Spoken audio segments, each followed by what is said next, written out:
Flashback, nous sommes le 2 juillet 2018, je viens de terminer mon master, ça me rajeunit pas, mais l'événement c'est bien évidemment les matchs de l'équipe de France et plus particulièrement la Coupe du Monde qui est en train de se dérouler. La une de l'équipe ce matin, c'est celle-ci, les nouveaux héros mettant sur un pied d'égalité un certain Benjamin Pavard et Kylian Mbappé. Évidemment, ça fait écho au match cultissime contre l'Argentine et Benjamin Pavard s'est illustré, devient un véritable phénomène aux yeux des Français grâce à sa désormais iconique frappe de bâtard. Salut tout le monde, c'est TMF et aujourd'hui nous allons parler de Benjamin Pavard, un joueur surcoté sous-coté, et même si ça peut sembler paradoxal de le décrire comme ça, je pense que c'est aujourd'hui la meilleure phrase pour donner une image de ce qu'est médiatiquement Benjamin Pavard. C'est un joueur qui a longtemps été surcoté aux yeux de beaucoup et on va expliquer pourquoi, et paradoxalement au fil des années c'est devenu selon moi un joueur incroyablement sous-coté. On va essayer de comprendre la dynamique de l'opinion autour de Benjamin Pavard, on va essayer d'analyser ses performances et voir comment le joueur a évolué, parce que finalement 2018 ça remonte à une éternité. Il est passé par Stuttgart, par le Bayern Munich, par l'Inter, il débarque désormais du côté de Marseille et justement on va clôturer la vidéo en parlant de Marseille. Est-ce que ce serait pas la destination parfaite pour qu'il y ait enfin le fin mot de l'histoire de Benjamin Pavard, pour qu'il arrête d'être sous-coté, pour qu'il arrête d'être surcoté, mais qu'il soit simplement connu de la part de la majorité des observateurs du football français, parce que, aussi fou que ça puisse paraître, je suis persuadé qu'aujourd'hui, Pavard, ça reste un joueur que tactiquement, techniquement, beaucoup d'amateurs de foot connaissent relativement peu. Installez-vous confortablement et bienvenue pour cette nouvelle vidéo Talk My Football.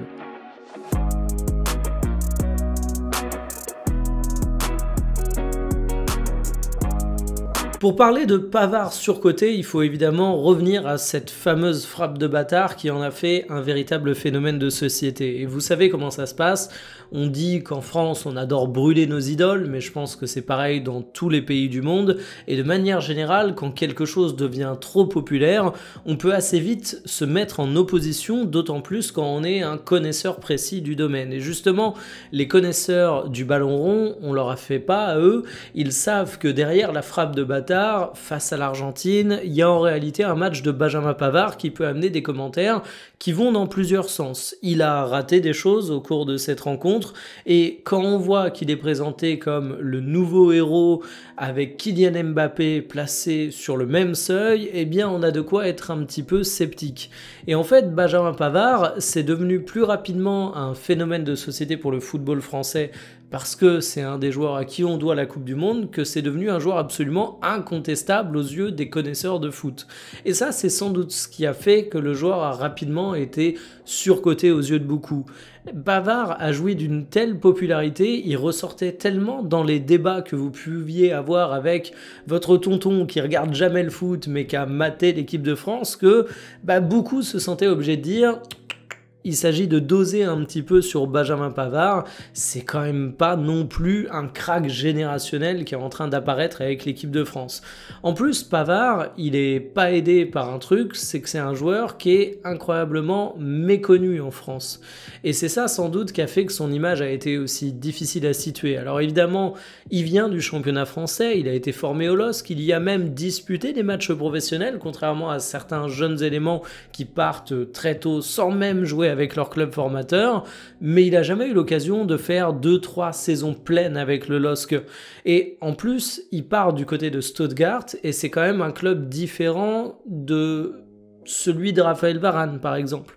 Les Lillois vont pas aimer, je fais une comparaison avec un Lensois, mais Raphaël Varane aussi a été transféré très tôt. Raphaël Varane aussi a joué quelques matchs professionnels en Ligue 1, mais il a réussi à être plus identifié par le grand public parce que il a été du côté du Real Madrid. En plus, ce serait Zinedine Zidane qui l'a fait venir, donc forcément ça a mis les projecteurs sur lui. Benjamin Pavard, il y a ce côté joueur dont t'as pas forcément entendu parler, qui éclos aux yeux du monde entier au cours de cette Coupe du Monde avec ce geste iconique, Et forcément, ça peut faire grincer des dents. Ça peut faire grincer des dents parce que le parcours en club de Benjamin Pavard, une fois qu'il débarque en Allemagne, c'est une première saison en Bundesliga 2, une deuxième qui est certes bien plus notable, avec un très bon parcours du club qui termine 7e dans le championnat allemand, mais dès la saison suivante, tu te retrouves à jouer le maintien, tu finis barragiste et finalement relégué, alors que Benjamin Pavard était déjà annoncé du côté du Bayern Munich. En fait, Stuttgart rendait assez difficile son scouting, comme je disais, et du coup, beaucoup de personnes restaient sur cette fameuse image de la frappe de bâtard et restaient sur le commentaire de attention, Benjamin Pavard, il est peut-être pas aussi fort que ça. Et ça lui a collé à la peau à tel point que j'estime que Benjamin Pavard est devenu à travers les années un joueur qui est devenu sous-coté. Pourquoi je dis ça ? Déjà parce que l'évaluation aux yeux de beaucoup d'observateurs du foot de Benjamin Pavard s'est fait à travers l'équipe de France. On a beau aujourd'hui être présent sur les réseaux sociaux où tout le monde parle de toutes les équipes comme si tout le monde pouvait voir tous les matchs, moi je sais pas comment les gens font. C'est mon métier de regarder du foot et malgré tout, je parle souvent que des mêmes gros clubs parce que les journées elles font que 24 heures alors que c'est mon boulot. Et la réalité, c'est qu'en fait, les matchs du Bayern Munich, certes les supporters francophones du Bayern les regardent, les passionnés de Bundesliga, mais la majorité des personnes avec qui vous avez discuté pendant des années, les seuls trucs qu'ils ont vus de Benjamin Pavard, c'est 2-3 matchs de Ligue des Champions et surtout les rencontres de l'équipe de France où là, ils ont pu tout voir. Sauf qu'en équipe de France, Benjamin Pavard, je ne l'ai jamais trouvé au même niveau qu'au Bayern Munich. Certains vont dire que c'est une question de poste par rapport à ce qu'on l'a vu faire par la suite du côté de l'Inter Milan, mais au Bayern, il était également latéral droit et en fait, c'est plus une question de responsabilité et de comment on peut appréhender son poste et son profil de latéral droit dans l'équipe. Du côté du Bayern Munich, Benjamin Pavard, c'était pas un joueur qui était particulièrement frustrant parce qu'en fait, t'attendais pas spécialement de lui qu'il fasse des différences et finalement, il était un joueur au service d'un collectif où on observait bien d'autres éléments. Du côté de l'équipe de France, il a toujours joui de ce statut de phénomène avec son fameux but, de chouchou pour certains. Il était même qualifié, faut s'en souvenir, de talisman au départ parce que l'équipe de France ne perdait pas avec lui. Sauf que Benjamin Pavard a sorti pas mal de matchs frustrants. En fait, au-delà des questions de contexte qui font qu'on va appréhender différemment les performances de Pavard, faut dire les termes, en équipe de France, il était quand même sacrément moins bon qu'au Bayern Munich. Donc déjà, beaucoup de personnes ont estimé le niveau de Pavard par rapport à ce qu'ils voyaient en équipe de France. Or, c'était un miroir déformant. Ensuite, il y a le côté Bayern Munich, destination prestigieuse, faut être un véritable grand joueur pour être titulaire au Bayern pendant des années. On peut se dire du coup que Pavard aurait dû avoir au moins cet argument d'autorité, sauf que il y a le mercato. Et le mercato, comment ça s'est passé durant les années Pavard ? Finalement, le Bayern était annoncé sur pas mal de pistes de latéral droit, enfin de latéraux droits, mais chaque année il y avait un latéral droit différent, où on se disait c'est bon, Benjamin Pavard ne fait pas l'affaire, le Bayern cherche un remplaçant. Alors au final, maintenant on a le recul de se rendre compte que Benjamin Pavard c'est plus de 160 matchs au Bayern Munich, c'est des matchs en tant que titulaire, c'est pas seulement des entrées, c'est une présence dans les grandes rencontres, mais il y avait toujours cette petite musique. Et enfin, même pour ceux qui regardaient les matchs du Bayern Munich, qui avaient l'occasion d'observer Pavard, c'était pas toujours évident d'appréhender les qualités de Pavard à sa juste valeur. On est tous capables de se rendre compte qu'un latéral droit comme Achraf Hakimi fait un grand match, parce qu'il est spectaculaire. Parce qu'offensivement, il va beaucoup apporter, parce que statistiquement, tu vas tout de suite voir ces matchs quand ils sont réussis, et parce que finalement, même si tu t'attaches pas co-réalisation offensive, Hakimi il fait tellement d'efforts que ça va sauter aux yeux. Tu as également des défenseurs qui sont incroyables par leur capacité à tacler, à verrouiller leur couloir. Benjamin Pavard, sa principale qualité en tant que latéral droit, c'était une qualité qui était avant tout kiffée par les observateurs les plus alertes aux exigences des entraîneurs. C'est un joueur d'entraîneur, je m'en souviens l'avoir déjà décrit comme ça, mais Pavard, c'est le mec qui va être relativement discipliné tactiquement. Il va jamais te péter un câble. Alors évidemment, ça peut arriver des moments où il a quelques absences, ça arrive à tous les joueurs, mais il a quand même une certaine constance et je pense qu'on peut le désigner comme étant un monsieur fiabilité. C'est un mec qui était très souvent trouvé dans le jeu, il touchait un nombre de ballons absolument fou en Bundesliga, il était très sûr dans son jeu de passe et finalement, tu pouvais te reposer sur Benjamin Pavard. Se reposer sur un joueur, c'est crucial, c'est utile, c'est apprécié par un entraîneur et ça fait que ça justifie une place de titulaire même dans une équipe très compétitive. Par contre, ouais, quand tu mates 4 matchs du Bayern Munich par an et que tu tombes sur les prestations de Pavard en tant que latéral droit, tu vas te dire qu'il est drôlement neutre par rapport au cador à ce poste-là.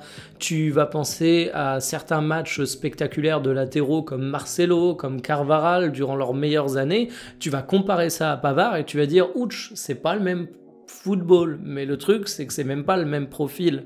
Et en fait Pavard il a souffert d'un sous-cotage à cause d'un profil qui est un peu moins sexy, j'en suis persuadé. Et puis après il a brillé du côté de l'Inter Milan en tant que défenseur central, cette fois à droite dans une charnière à 3, ce qui est sans doute son poste préférentiel.